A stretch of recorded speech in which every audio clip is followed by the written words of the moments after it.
Darlleniad o'r Efengyl Luc, pennod 16, adnodau 19 i 31. Rhoi rhyw ddyn cyfeithog oedd pob amser yn gwisgo'r dillad mwyaf crand ac yn byw yn foethus. Tu allan i'w dŷ, roedd dyn tlawd o'r enw Lazarus yn cael ei adael i gardota. Dyn oedd â briwiau dros ei gorff i gyd. Dyna lle roedd yn disgwyl am unrhyw sbarion bwyd oedd yn cael ei daflud gan y dyn cyfeithog. Byddai cŵn yn dod ato ac yn llyfr briwiau agored ar ei gorff. Un diwrnod, dyma'r cardotyn yn marw a daeth yr angholion i'w gario i'r nefoedd at Abraham. Ond pan fydd y dyn cyfeithog farw a chael ei gladdu, aeth i uffern. Yno roedd yn dioddef yn ofnadwy, ac yn y pellter roedd yn gweld Abraham gyda Lazarus.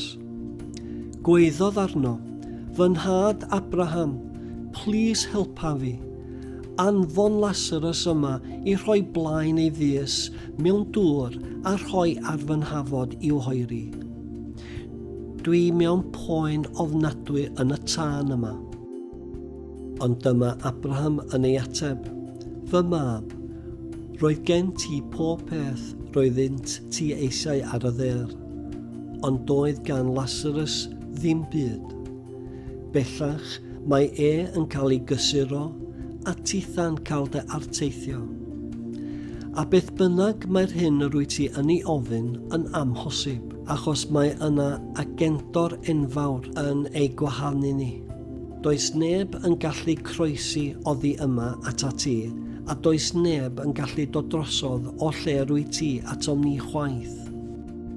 Felly dyma'r dyn cyfeithog yn dweud, "Os felly ydw i'n ymbil arna ti, plis wnei di anfon Lazarus i rybuddio fy nheulu. Mae gen i 5 brawd, a fyddwn ni ddim iddyn nhw ddod i'r lle ofnadwy yma pan fydden nhw'n farw." Ond atebodd Abraham, "Mae cyfraith Moses ac ysgrifau proffwydi yn ei rhybuddio nhw. Does ond rhaid iddyn nhw wrando ar y rheini." "Na, fy nhad," meddai'r dyn cyfeithog, "petai rhywun sydd wedi marw yn cael ei anfon atyn nhw, bydden nhw'n troi cefnau ar eu pechod."